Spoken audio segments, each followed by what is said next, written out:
morning I want to spend a bit of time cracking on something that is extremely difficult. It is extremely difficult, and that is dealing with biblical chronology and ancient Near Eastern chronology. How in the world do we get those two things together? Now, the key to that, really, is what we're going to talk about last thing this afternoon or later this evening. The key is finding out who is the Pharaoh of the Exodus. If you can nail the Pharaoh of the Exodus, everything else is a piece of cake, really. But without the Pharaoh of the Exodus, we have a real problem on our hands. And that's why so many scholars, by the way, I hate this term, the left and the right. Because you know who I get most of my grief from these days? The right. The far, far right. Not the left. In fact, in our identification of Sodom, the location of Sodom, it was the guys on the far left, like Israel Finkelstein, who agreed with us first. I'll talk about that later. But anyway, what I always say is this. Let's look at the facts. Let's look at the facts. Let's look at data and reasonable interpretations of that data, which can vary. Let's admit that. Then what you do is you take the data and you put that on what I call your own personal believometer. If you don't believe in God, then you're going to say, oh, then that must be an etiological legend. Right? It was spun by ancient people in order to explain the existence of a particular feature, a particular ruin, a particular thing, it's Lot's wife, something like that. It's etiological legend. Or if you take the Bible seriously and you're a believer, then you say, wow, that accords with Scripture remarkably well. Then we can all be happy. So what I want to present to you today is always just looking at the nuts and bolts, looking at the evidence. Now, I find, when I look at the evidence for the relationship between archaeology and the Bible, I find that everything about the archaeological record, reasonably interpreted, supports the biblical text, supports the biblical stories, even the craziest ones. And one of the crazy ones is the story of Sodom and Gomorrah, fire out of the sky, and all that kind of stuff. Okay? But I think archaeology and the science supports that, as opposed to making it some sort of etiological legend, ancient people spinning tales trying to explain a big pile of ruins on the ground. So, we're going to deal with those kinds of things. But the toughest nut to crack in this whole thing is chronology. Yes. You agree? All right. Well, we're going to make it worse. Not better, worse. So let's try this. Now, let's talk about. I'm going to be throwing around terms today, left and right, for the archaeological period. So let's talk about the archaeological periods. At the top here we have the Chalcolithic period. What does that mean? The copper stone. Now, I don't put Neolithic here because, frankly, it's not enough room. But we could stick the lithic periods on here, but it's old stuff. I always like the Andrews University publications when they deal with the lithic periods. They go back to the Chalcolithic period, about 4300 BC to 4600 in our latest stuff. But then they say Neolithic, they say really old. They don't put any dates on it, they say really old. Then they go the Mesolithic, really, really old. And the Paleolithic, really, really, really old. So they even try to stick dates with it, which is kind of interesting. But here you are, Chalcolithic period. Now, Copper Stone Age. There's something interesting about the copper. By the way, they're pretty good at lithics too. These people are incredible at flint knapping. Just amazing stuff. But The copper part of this is pretty remarkable because the finest examples of metallurgy that we have in the ancient Near East, or anywhere for that matter, in antiquity, even in the Mediterranean basin, the finest examples are found in the Copperlithic period. In other words, lost wax casting process does not get any better until you get to the Roman period. It's really amazing. Isn't it interesting that the first metallurgy we see starts out at the top of the game and sort of deteriorates thereafter? It's kind of interesting. The Chalcolithic period. Now, I put the Tower of Babel incident associated with the Chalcolithic period, and I'll tell you why. Because I believe that the best way to stick the Bible together with the ancient Near Eastern chronology is to use historical synchronisms. That is, you look at what the Bible says, get a general description about how the Bible world feels and acts at that particular period of time. Then you look at the ancient Near Eastern history and you see how it feels and how it acts at a given period of time, and you find places where they best link together. Let me give you an example. If, for example, you have the price of slaves mentioned in the period of Joseph, which happens to be 20 shekels of silver.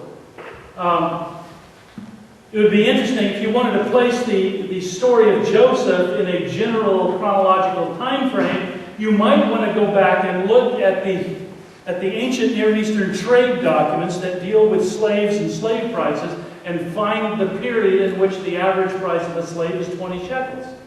Yep. That might link you up. In fact, it does. And that would place Joseph, of course, in the Middle Bronze II period.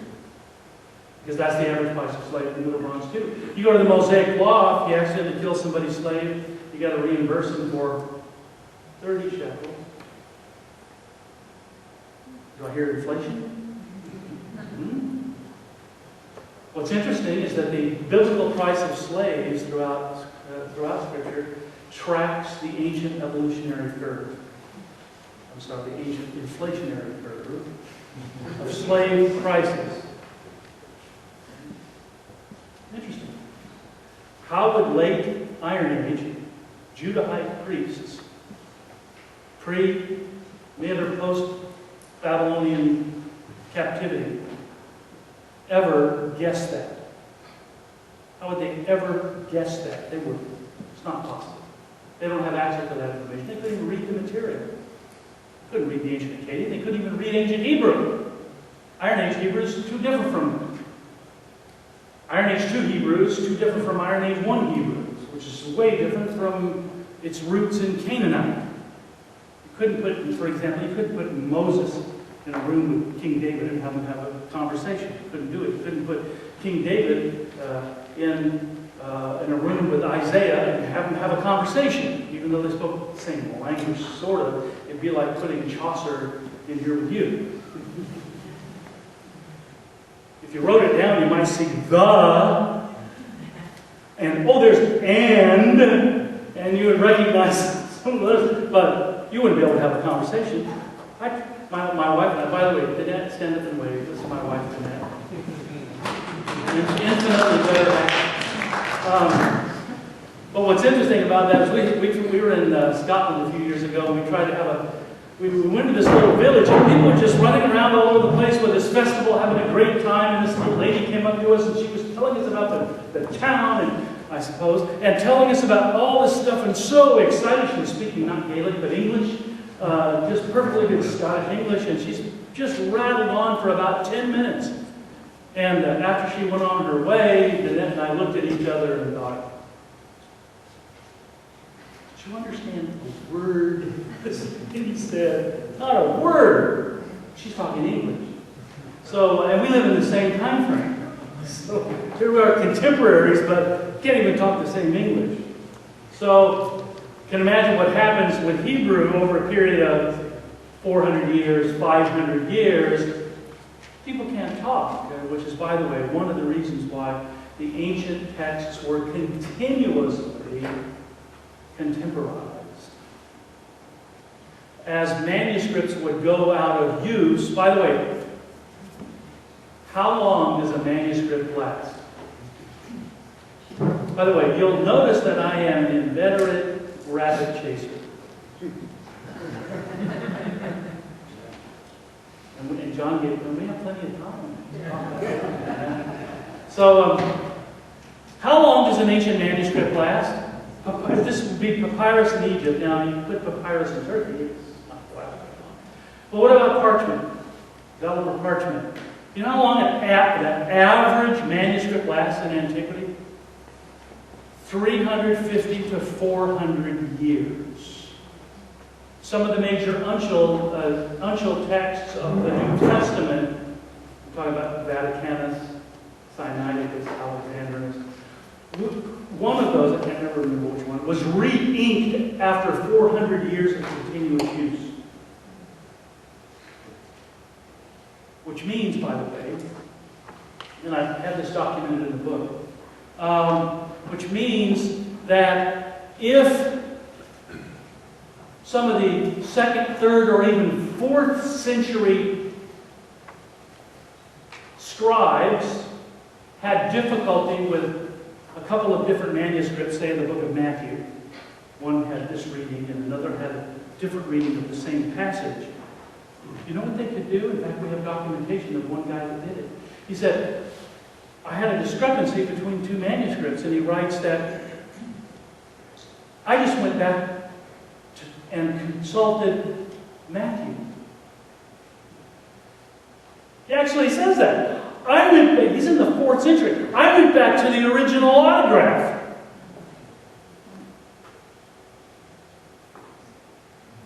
Bless his heart, Mark Ehrman heard that at a debate with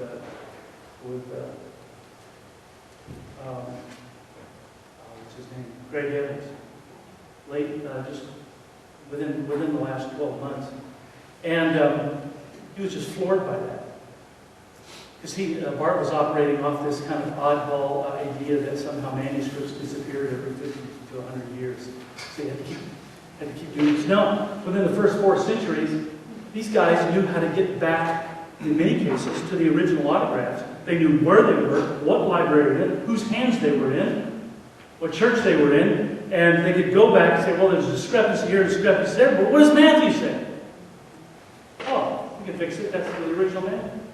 So, the manuscript tradition now, our understanding of the manuscript traditions is really, really changing fast because of this latest piece of research on the average length of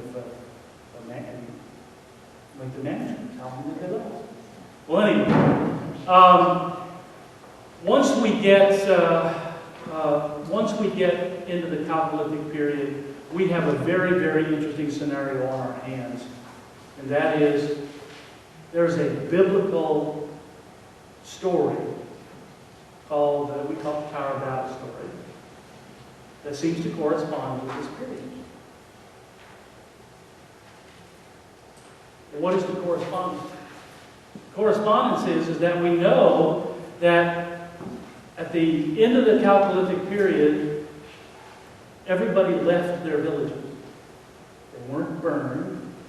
They weren't destroyed. They picked up for the most part, across the Levant, across the Fertile Crescent, they picked up their stuff and left. Okay? What's the next thing that happened? The next thing that happens is in the early Bronze Age, people began to build hugely fortified cities. Massively fortified cities. You go from simple, large, open settlements in the Chalcolithic period to an abandonment and a period of nomadism where everybody's kind of walking around trying to survive and figure things out. The next thing we know, they're building massive fortified cities. They don't start out sort of fortified. They start out massively fortified overnight, with walls 18 feet thick. Yeah. When they separated the early period. From where do we know that? From say, Iraq, or all over? Or...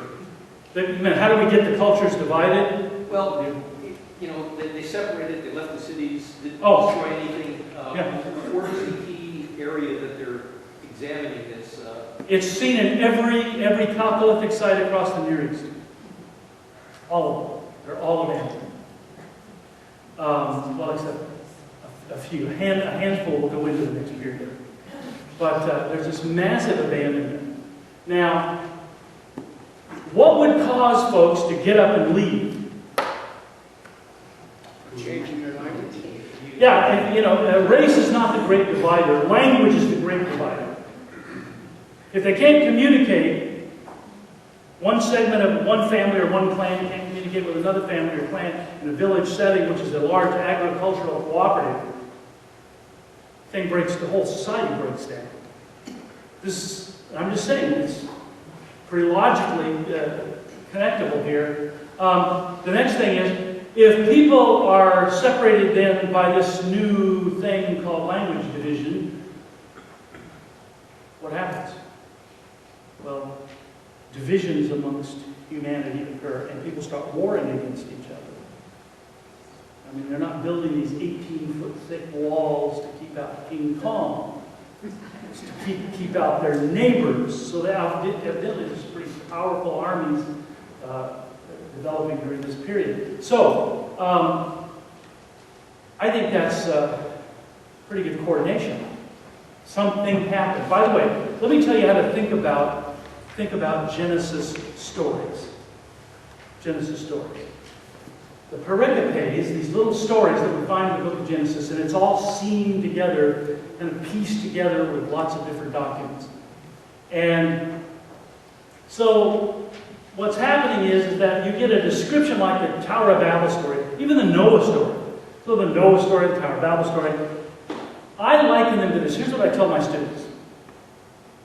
And someday I'm actually going to make this an assignment. I haven't done it yet, but I'm really seriously considering it. I will ask them to write the entire history of the United States from colonization to the modern world, the modern era, in one 7-sentence or 8 or 10-sentence paragraph. Just summarize them. You can do it, but it might make Abraham Lincoln and John Kennedy look like best buddies, friends, right? Because you conflate things together and all of a sudden people look almost contemporaneous, and because we're having to really cut out so much, we're just getting down to the salient nuts and bolts. And I think that's what we have in the book of Genesis.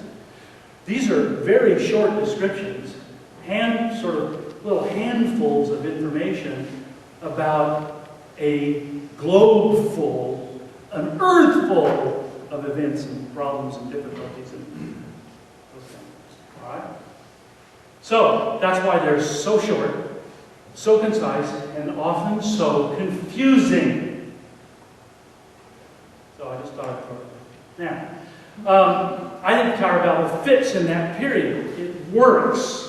High technology. They had the Chalcolithic folks had an extremely sophisticated agricultural society. Extremely sophisticated. They were able to do amazing metallurgical feats. Incredible stuff. By the way, they were not casting in bronze. They were casting in almost pure copper. Try it sometime. You throw 15, 20% tin in there, it makes it a lot easier. But if you're dealing with copper, it's very difficult. If it's too hot, it crystallizes. And if it's too cool, it crystallizes. You have to have exactly the right temperature. It doesn't work. It's one of the most difficult metals in the world to work with. I have a good friend in Albuquerque who does this sort of stuff for a living, and he was a metallurgist and a smith, and he actually casts ancient implements in exactly the same way that they used to do it, and he said that's miserable. So I take his word for it. It's tough stuff, copper, but they did it beautifully. High technology, sophisticated agricultural civilization, gone overnight. And the next thing people are doing is in a very sophisticated way, building fortified cities, big ones. So interesting. We know what that connects with. Genesis 10 talks about the first period of urbanization. That's what we call it. These are the early nations. These are the early great cities and city-states.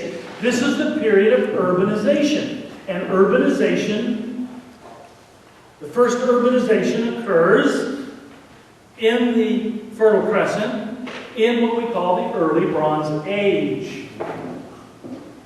That's what it is. That's the distinguishing feature of the early Bronze period is urbanization. So that's really easy to connect up with Genesis 10. What's interesting about Genesis 10 is it talks about places like Babylon, Uruk or Erech, Akkad. Isn't it interesting? We have Sargon, Akkad. We have the great Akkadian Empire. We do not know where Akkad is located. It's never been discovered. Maybe swallowed up by a meander, or some ancient meander of the Tigris River. We just don't know. But isn't it interesting how things come and go so easily and disappear? But we only have them preserved in texts. They can completely disappear. We have them in texts. So just because we have it in the text of the Bible and it doesn't happen to appear somewhere, doesn't mean it didn't exist any more than ancient Akkad didn't exist, because we don't have it in the archaeological record. We have it on paper, but not in the archaeology. We don't know. All right. So, the early Bronze Age, very important. Akkad, Uruk, Nineveh, Babylon, all mentioned in Genesis 10. And guess what? A few verses later, Sodom, Gomorrah, Admah, Zeboim, listed as some of the biggest urban centers, the biggest collection of urban centers in the Near East, or they wouldn't be in the list. Obviously, they were very impressive at the time, and indeed, they were. As we shall see later this afternoon. Now, the intermediate Bronze Age, what happens? Climate. By the way, the climate in the Near East, and I suspect the entire planet, is going like this. Wet, dry, wet, dry, like that. All through history. Trackable. 300 years wet, 300 years dry, level. 300 years wet, 300 years dry. I mean, it's so predictable. Every one of these, almost every single one of these archaeological periods is tracked by the rise and fall of civilizations, the rise and fall of local cultures. But why are they rising and falling? They're rising and falling mostly because of the climatological shifts. By the way, we have this little cool barometer in the Rift Valley, southern Jordan Valley, where we excavate. It's called the Dead Sea. Anybody ever been to the Holy Land? You ever slather yourself? Anybody slather themselves with that black mud from the Dead Sea? I won't tell the story.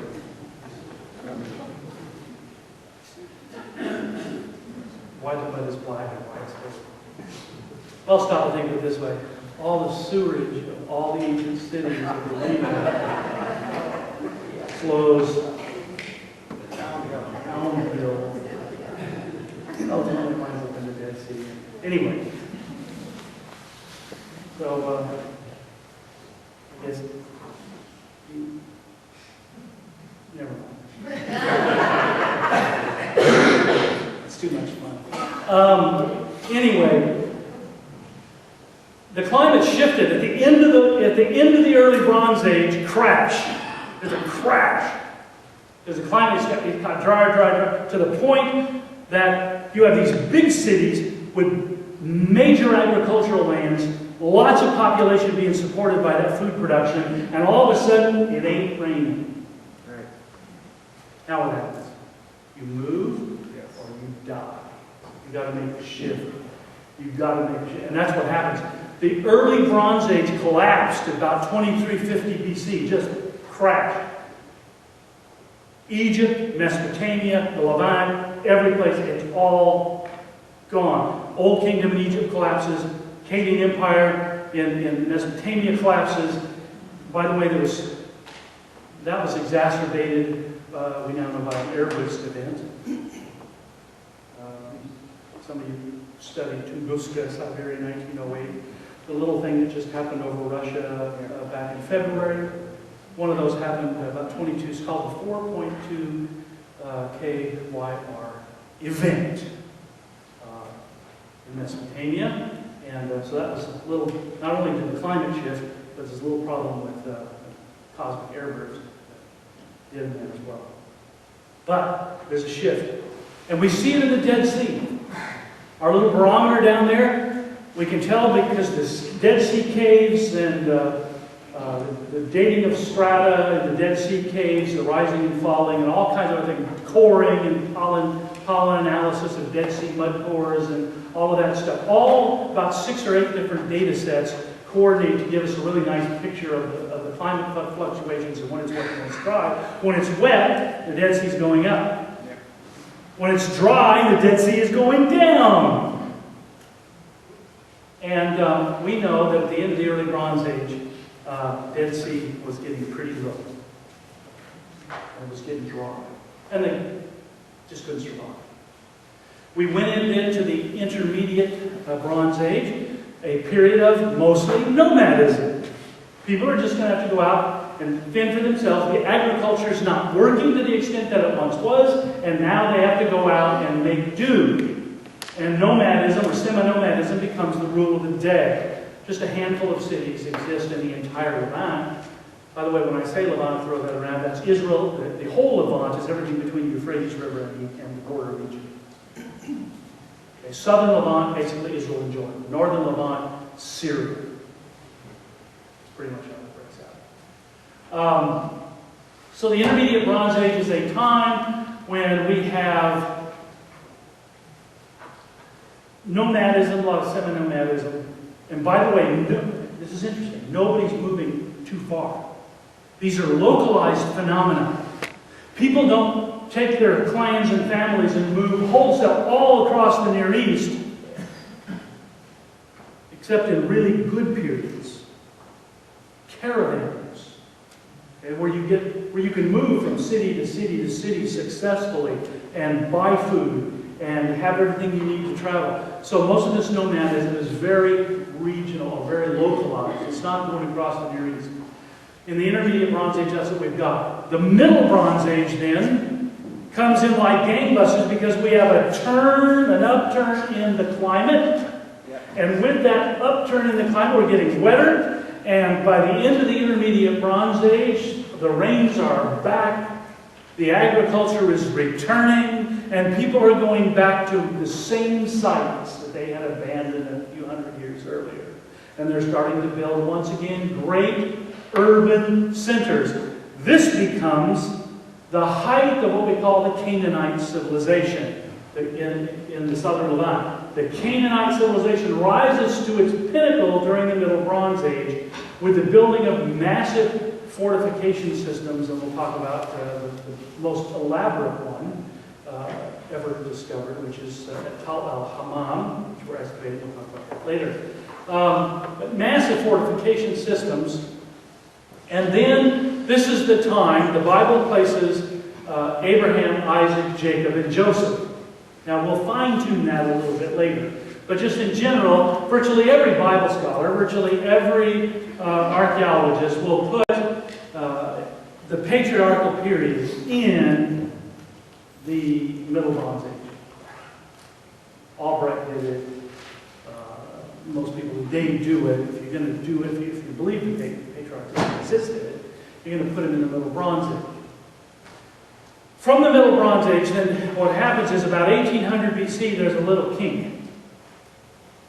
There's a little climatological blip. It's not a part of the major turn it's still wet, it's still holding, but there's a little dry period in there that causes problems across Mesopotamia and puts pressure on the Levant and pushes people from the Levant into Egypt.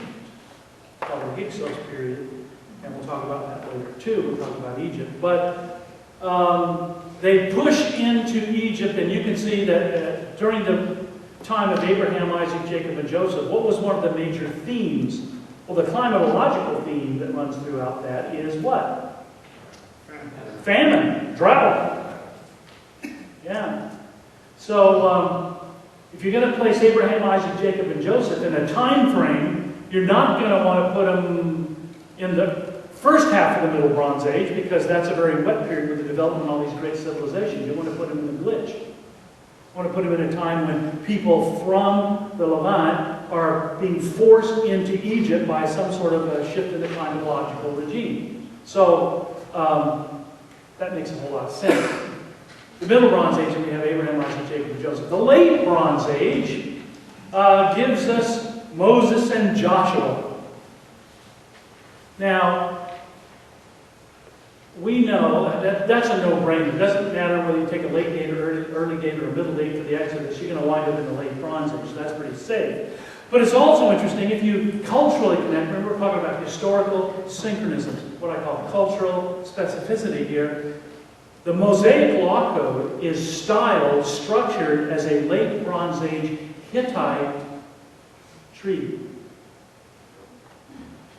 Is that weird? Why in the world how in the world does Moses get hooked up with Hittites? There is a Mosaic Hittite connection, a type one, because Moses obviously understands the ins and outs and structures of Hittite treaties. And the Mosaic Law Code is a Hittite structured treaty.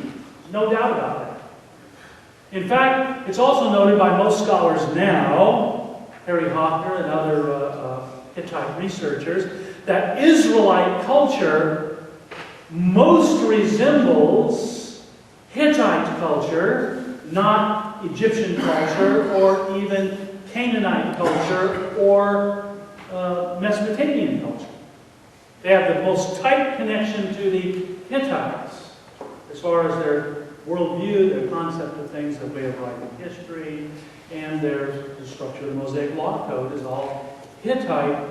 And if we had time sometime today, we'll talk about that. It's a good lunch hour topic. How did Moses get hooked up with Hittites? You can work that one out logically. You can actually think your way through that one and get some good answers. Then, the Iron Age. This gives us, now Iron Age 1 gives us the last part of the book of Judges.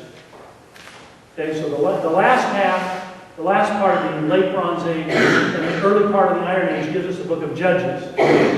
Then in Iron 2, starting about 1000 BC, we get the kingdoms of David and Solomon, the united monarchy. Then, of course, we get the split after the death of Solomon into the divided monarchy, which takes us into the rest of the Iron Age. And so the Bible, the Old Testament, ends in Iron Age 2, or some call it the variant, Iron Age 3, or the Persian period.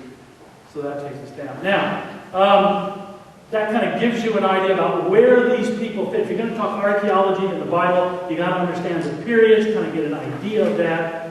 And by the way, I am not adverse at all to giving you a copy of my PowerPoint. So if you brought a thumb drive or you want to, not a problem. I give it to John and deliver it to whomever. All right. Then we get into the Hellenistic period, Roman period, which is stuff at our site that I scrape off of a bulldozer. Just kidding. Bulldozer archaeology does have its place.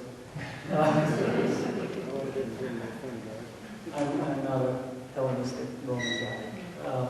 Anyway, the early Bronze Age is divided up like this, and I'm not going to bother you with that, but there we are again. Let me just tell you that the Intermediate Bronze is also divided into two periods. It has a whole lot to do with climatology.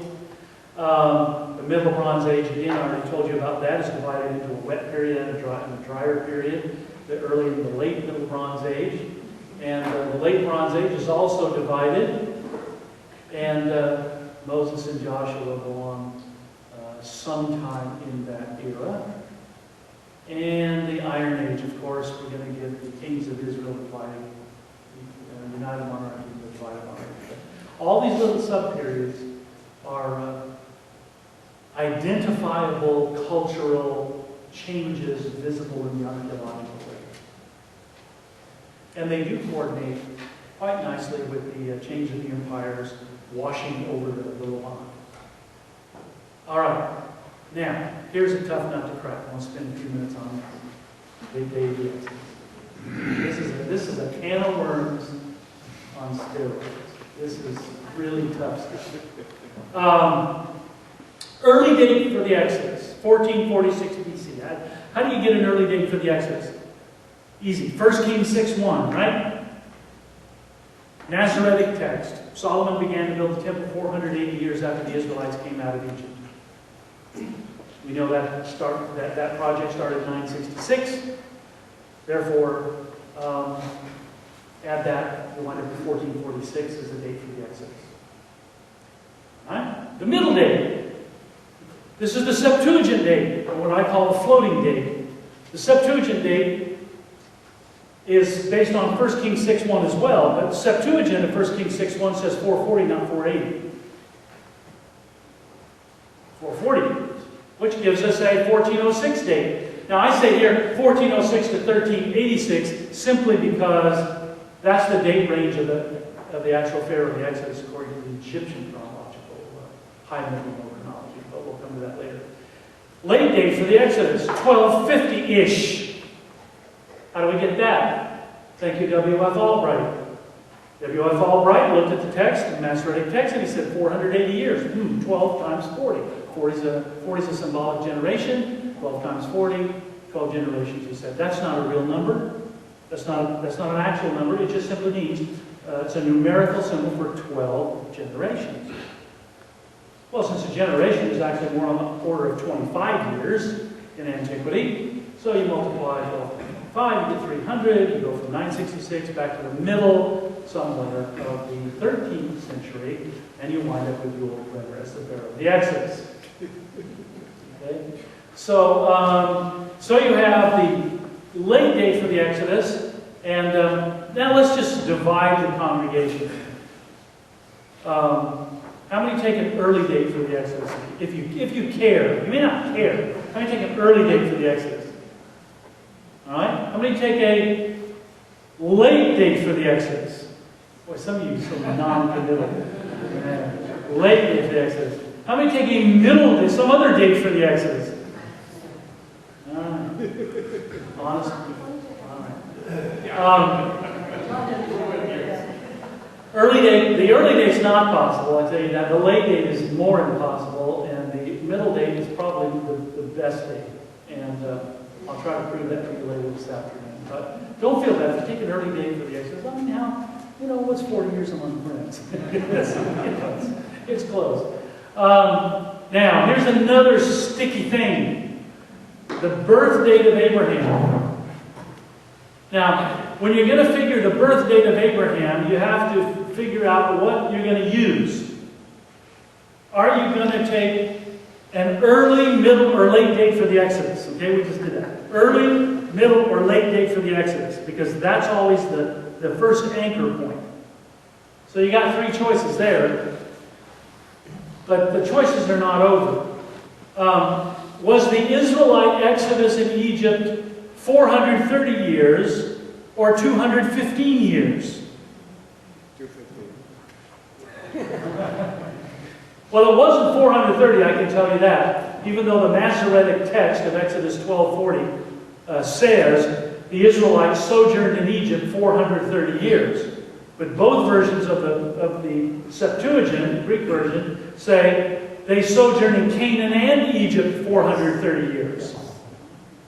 And Josephus is adamant about it. Josephus nails that down. He can't even figure out why. There is 215 years only from Joseph before Pharaoh until the coming of the law. He's real adamant about that. So evidently there was a controversy about it even in his day. Then Demetrius, the Greek chronographer, does it that way. Both versions of the Samaritan Pentateuch do it that way, do the short sojourn. And Paul the Apostle in Galatians chapter 3, for the giving of the promise to Abram, to the coming of the law under Moses, is 430 years. So there is only one data set that gives us a long sojourn, 430 years. And that's the Masoretic version of Exodus 12:40, which is obviously a scribal goof. Okay? That text dates to the 10th century A.D. The Septuagint text dates to the 2nd century B.C.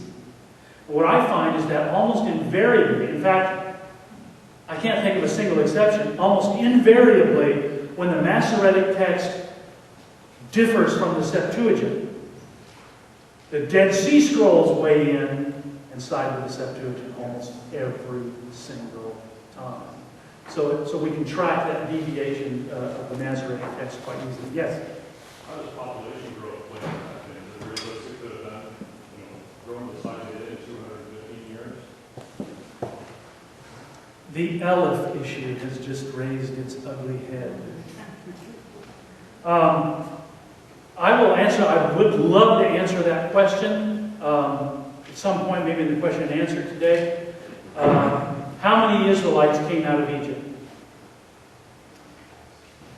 The old King James Version? 605,000 fighting men. Yeah. Not possible. They only count men. Yeah. It'd be about 2.5 million Israelites running around the wilderness if that figure were true. I tell you, it's not true. Because it's, and I'm not saying, people get upset with me sometimes, say, well, then you're saying the Bible doesn't mean what it says. No, it doesn't mean what you think it says. The Bible means exactly what it says, but it doesn't say that. Okay? And sometimes we do terrible things to ancient texts by, for example, looking at the book of Genesis and squeezing it into a base 10 arithmetic formula system, when they didn't use base 10 numbers in the first place. And they didn't use the kind of arithmetic that we use, and they didn't conceive of the ages of individuals in a literalistic base 10 sense as we do. We can see it in Mesopotamian writings, we can see it in Egyptian writings, it's all well documented. What we need to do is quit taking the Bible literally. Because, by the way, if I say, I take the Bible literally, what I have just said about myself is I am omniscient. It's kind of an arrogant omniscience to literal interpretation of the Bible. What I'm saying is I know everything there is to know about language, about culture, about history, about every atom in the universe. I know everything about everything. Therefore, I know exactly what the Bible says at all times, in every way, and every way you slice it up, down, sideways. No, you don't. We need to quit taking that approach and always strive to take the Bible authentically. Not literally, authentically. Because authenticism is what confirms the biblical text with the real world. That's the difference between the Book of Mormon and the Bible. Book of Mormon, you have to take it literally because there's nothing behind it. There's no language behind it, changing of ancient language. There's nothing behind it. There's no real history behind it. See? So therefore, it's just a two-dimensional thing on paper. The Bible is a whole different ball of wax. 16 cities in the Book of Mormon. Not one of them has ever been identified remotely. Don't even know what continent they're on, for God's sake. But yet we've got dozens and dozens and dozens of biblical cities, right down to the little villages, been identified. We know where they are. They've been excavated. So it's a different kind of world. So on the biblical side, then we say, let's understand it authentically. Let's look at the ancient world. Let's see how it fits into its ancient Near context and get a good feel about where it fits and how it fits. And then we come up with amazing stuff. So we will answer that question. There's a good answer to that question. It's not a precise answer, but it's a good answer. All right, Abraham's birthday. How do we get it? Well, we can take an early date for the Exodus, or we can take a late date for the Exodus, or we can take a middle date for the Exodus. Well, here's one version. If you take the longest possible, the earliest possible date for the Exodus and the long sojourn in Egypt, here's what you get. Abraham was born in 2166 BC. If you take a long sojourn and a late date, you get that. If you take, anyway, a short sojourn and an early date, you get that. If you take a short sojourn and a late date, you get that. If you take a short sojourn and a middle date, you get that, and so on. All right? Now, I'm going to go through this really quick because we could spend the rest of the day on this and we wouldn't be anywhere further down the road when we got through than when we began. But I just want to show you the permutations of how fun this is. This is a literal base 10 arithmetic approach to the patriarchal lifespan numbers using the Masoretic Exodus date, that is an early date, and a long sojourn. Here's what you get. Solomon builds the temple there, the Exodus is there, 430 is there, Jacob in Egypt, 130 years back to the birth of Jacob, 60 years gets us back to the birth of Isaac, 100 years gets us back to the birth of Abraham. That's how you do it. Well, you can do it that way, or you can do it that way, or you can do it that way. All those little permutations, I just do them one after the other after the other. Why? For the purpose of teaching students how to get through, how do you work through this? Well, what I want to show you is, here's a problem. Did you ever stop and think about this? This is the kind of stuff I think about like 3 in the morning. I'm just laying there, it just kind of pops into my head.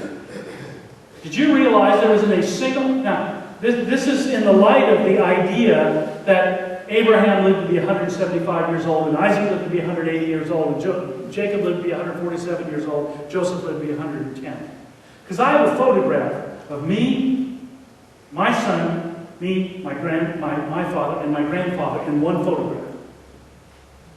My son is like 5, my grandfather is like 75. 4 generations, one photograph. If we were all living the lengths of the ages of the patriarchs, you need a wide-angle lens. Okay. All right, now, here's a problem in the book of Genesis. I just thought about this in the middle of the night one day. There is no instance in the book of Genesis where a grandfather interacts with his grandchildren, except one. In Jacob's extreme old age, Joseph brings Ephraim and Manasseh and sets them on his lap.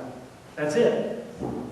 That's the only instance where a grandfather interacts with his grandchildren in the book of Genesis. And that's bugging me. There's also a universal ethnographic fact in a patriarchal society, all patriarchal societies. A patriarch does not relinquish his authority and control over the clan until he dies. So if you take the biblical text literally in terms of the numbers in the book of Genesis, here's the problem that you run into. Shem, the son of Noah, is still alive through most of the career of Abraham. In other words, he would have been the reigning patriarch for that entire time, and not one single biblical patriarch would have ever been able to rise to his own clanship, because Shem, the great patriarch who came off the ark, for Pete's sake, was still in charge of the clan. Let me show you how this works.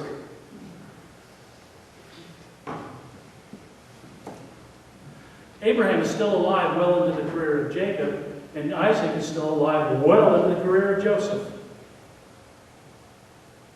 Yet the Bible gives us no interaction between any of those skip a generation patriarchs at all. There's no interaction, except for that one instance that I gave you. That's problematic. Because Isaac would have never become the patriarch until Abraham was dead, and Jacob would have never become the patriarch until Abraham was dead, or Isaac was dead. Therefore, Isaac never would have become the patriarch until halfway through Jacob's own career. So, I mean, it's just bizarre. It's some really weird, bizarre stuff. Listen, I'm a firm believer in Occam's razor. Everybody knows Billy Occam. Here's what he says. The best explanation for anything is the one that explains the most data with the least number of secondary, tertiary hypotheses needed to support it.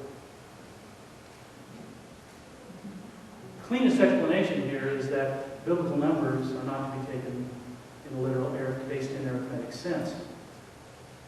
And now you need no other secondary explanation. But if you keep it like this, you got some explaining to do. Okay. Here it is again. By the way, I'm running every single scenario here. Every scenario with every possible date for the Exodus, mixed with every possible date or every possible length of the Israelite sojourn in Egypt, and every one of them has the problem. And now I apologize for this little pun. It was totally unintentional.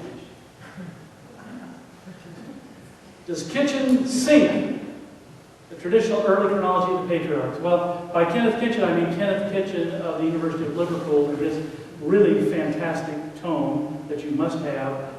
It's called On the Reliability of the Old Testament. You must read it. Historical synchronism between the Bible and the ancient Near Eastern world.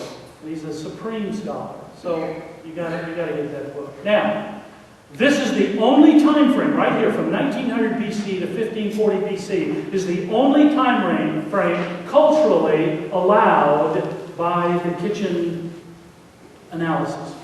And he's right. It's very detailed. And it looks at multiple data sets. In other words, the patriarchs can only live, and by the way, I say here, Abraham, Isaac, Jacob, Joseph. No. What he includes is Nahor, Terah, Abraham, Isaac, Jacob, Joseph. The whole continent. You've got to put their fathers and grandfathers in there as well, because it's one constant cultural unit. It would have to fit between 1900 and 1540 BC. And what's interesting about that is, if you put each of these scenarios in place, here's the earliest possible date for Abraham. But here you have Abraham, Isaac, and Jacob falling outside the Kitchen range. Well, that's a pun too, isn't it? You can't get away from it. So here's the Kitchen range, but it skunks this whole thing. Here you put it on a little bit later scenario. This works okay, but Abraham's still problematic in this regard. Here's another one. Abraham's still a little bit of a problem. Here's another one. Still a problem. Here's another one. Oh, bingo! It works, except there's a problem. On the lower end, Jacob does not belong in the 18th dynasty of Egypt. I'm sorry. The 18th dynasty of Egypt is an anti-Semitic, a Semitic Asiatic hating regime who systematically raided Canaan to kill Asiatics, right? And bring them back to Egypt and enslave them. It was a population control thing. And Jacob, as an Asiatic Semite, is not exactly going to fare well in the 18th dynasty.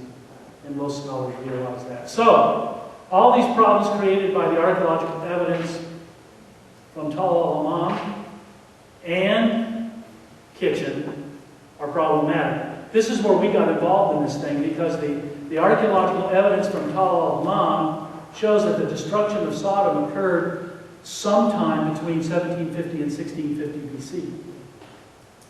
If it's Sodom. I think I'm going to prove that later. If it's Sodom, then it gives us the destruction date there, not there. So all the patriarchs before that time does not work. What's interesting about that is that the destruction of Tal al-Amam as Sodom fits the Kitchen range perfectly. So it's right in the ballpark. Here's the destruction of Hammam again with another scenario. But that end of it's highly improbable, so that's difficult. So that doesn't work perfectly. In other words, the problem is that the Exodus doesn't fit in the Egyptian 19th dynasty period, and the problem is that Jacob and Joseph don't fit in Egypt's 18th dynasty. We'll look at all that later when we look at Egypt. But here's another problem. Literal numbers don't work in any scenario. See what I've just done? I've just been taking different versions of the literal numbers. Say, well, why do we spend all this time doing something that doesn't work anyway? Make a point. The point is that if you're going to take the numbers literally, you're going to be hard-pressed to ever make sense out of the ancient Near Eastern world in its connections to the Bible or vice versa. This is the sole reason why liberals have been so quick and so systematically good at dismissing the historical authenticity of the Old Testament record, the Pentateuch record. Why? Because they couldn't see any coordination. They couldn't see any connection between the two worlds, the biblical world and the ancient Near Eastern world. They never synced up. And they were right about that. I will give them the honesty of their evaluation. They were right about that. There wasn't any synchronization about it. So, what's the answer to the conundrum of the Genesis patriarchs? Well, adjustment 1. Get hooked up with the right pharaoh. That helps a lot. We'll talk about that later. Adjustment 2, recognize that all the numbers are symbolic and or honorific formulas. They are not based in literal numbers, so let's forget that. Let's just get rid of that. All right? Next adjustment, stay within the kitchen range. The other adjustment, use Sodom, the Ptolemaic-Sodom archaeological data to establish the date of Abraham. So there's Abraham's career, there's his post-Sodom career, and everything else works out. So there you go. Thus, there were approximately 130 to 185 years from Abraham's birth to the death of Joseph, not 360 literal years of the traditional chronologies. By the way, if you want to know how long people were living on average during the time of Abraham, Isaac, Jacob, Joseph, look at the pharaohs of Egypt who had the best food, best water, best medical care, and people with taste for poison. How long were they living? 40 years, 35 years, 50 years, rarely 75 years, less common, 80 years, 90 years. In other words, normal, everyday, 70 style lifespans. That's how long they were living through all those periods. So, there you go. I'm not even going to go into this, but I'll give you the PowerPoint if you want it. You can churn through this stuff yourself. But we could literally go through all of this stuff and come to an understanding about how we can be a little bit more flexible.